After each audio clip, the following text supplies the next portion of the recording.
Bienvenidas, bienvenidos. We are back in Gaza. We're going to talk about resources that belong to the Palestinian people that are not being explored and are not being used for their rightful purposes. But first, this is Latina Literati.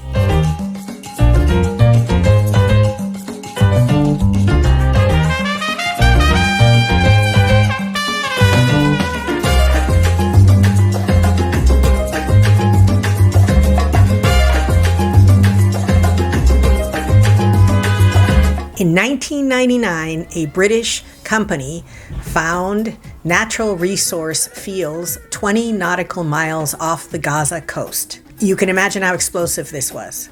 Large reserves, said to be over 1 trillion cubic meters of natural gas. Huge discovery.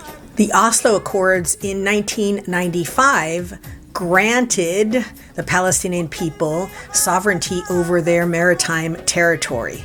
Crazy that someone should have to tell you your house belongs to you, or you can use the garden in your house, or you can use the beach in front of your house.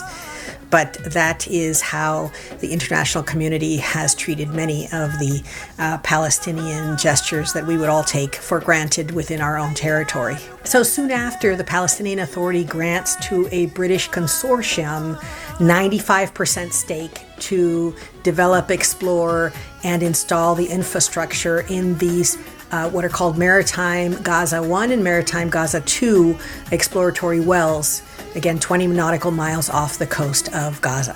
In 2002, the Palestinian Authority approved a contract to build a pipeline to a natural gas processing plant in Gaza to this British consortium.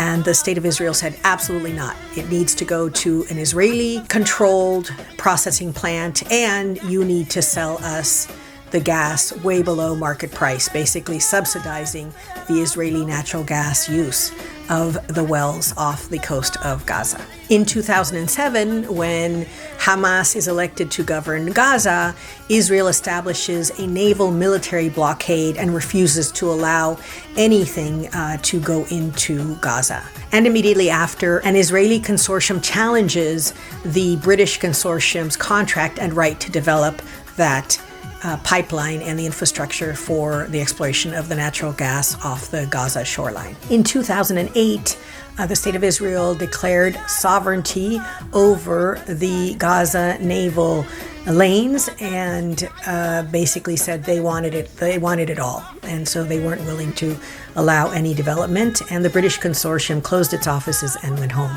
Royal Dutch Shell purchased the interest from the British consortium a few years later. In 2016, Royal Dutch Shell purchases the interest for $52 million from the British consortium. So the companies that are exploring aren't losing. They're getting their investment back, and the contract is being negotiated.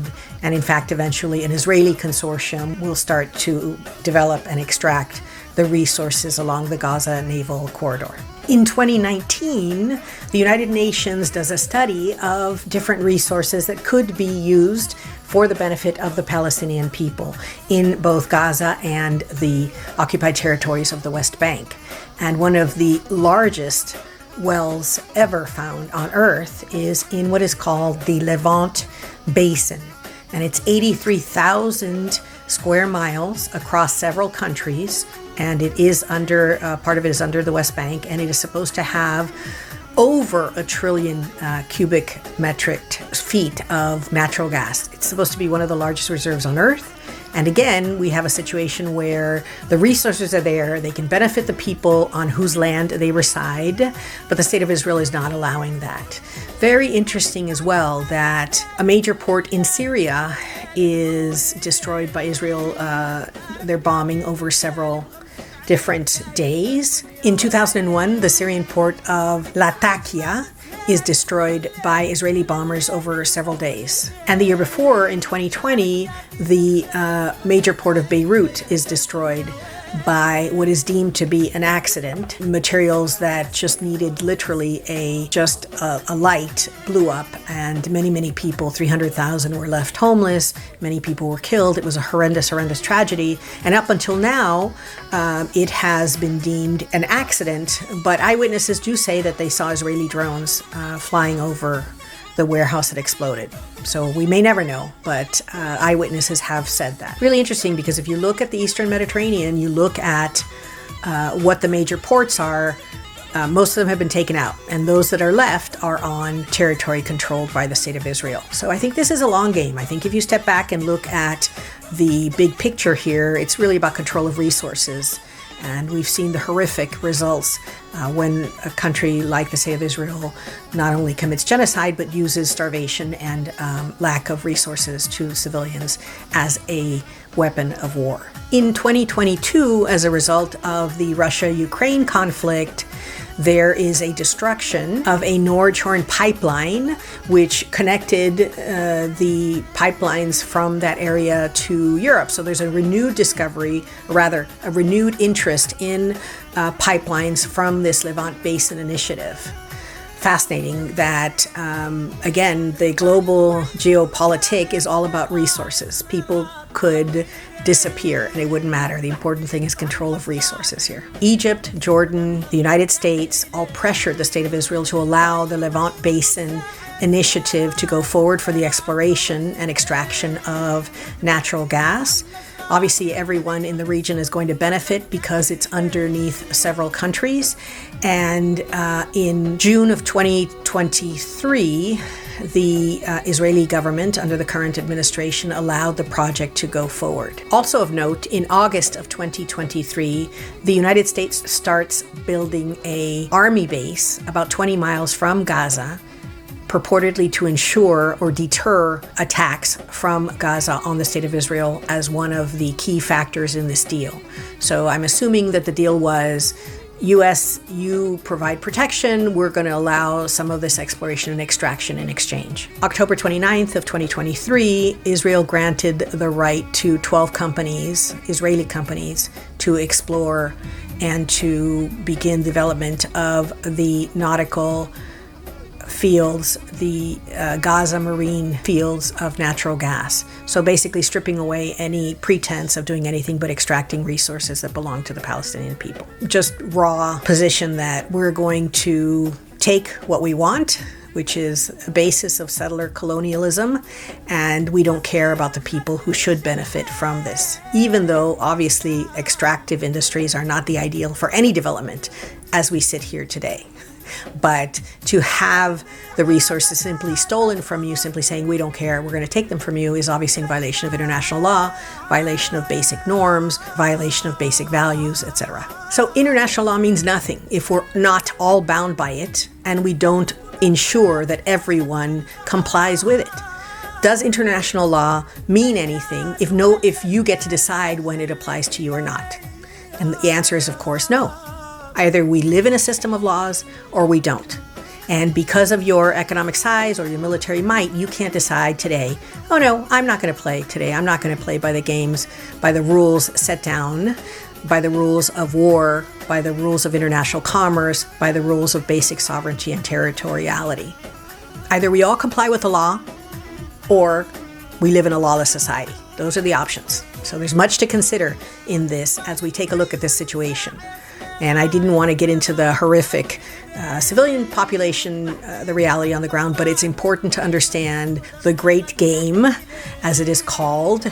The Levant has been a place of interest for many, many, many years, and it will continue to be. And it's important to understand the different threads that are being woven in this reality. It is not just a clean cut, this happened today and we get to do whatever we want tomorrow. There's a lot of interests here, a lot of economic interests that are playing in the background, and I wanted to share a bit about them with you.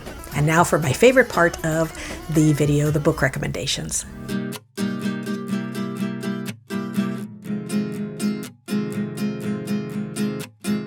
The first book I'm going to recommend to you is called Bright Levant by Lawrence Rafferty Smith.